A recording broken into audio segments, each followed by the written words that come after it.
సింహరాశి వారు ఎంత అదృష్టవంతమైనటువంటి వారంటే, లైఫ్‌లో చాలా కష్టపడే జీవులు ఎవరైనా ఉన్నారంటే సింహరాశిలో పుట్టినవారే.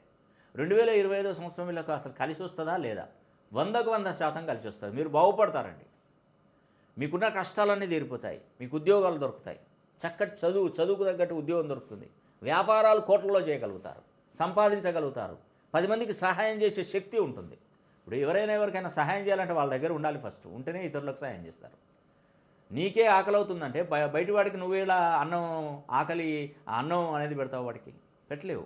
ఎందుకంటే ఫస్ట్ నీ స్ట్రెంత్ బాగున్నప్పుడే నువ్వు బయట వాళ్ళకి సాయం చేస్తావు. అలాంటి స్ట్రెంత్ 2025లో సింహరాశి వారికి వస్తుంది. మీకు చదువులోనైనా, ఆరోగ్యమైన, ఉద్యోగమైన సర్వం మనిషికి ఏది కావాలంటే అది జరిగే కార్యక్రమాలు సింహరాశి వారు చేసుకుంటారు.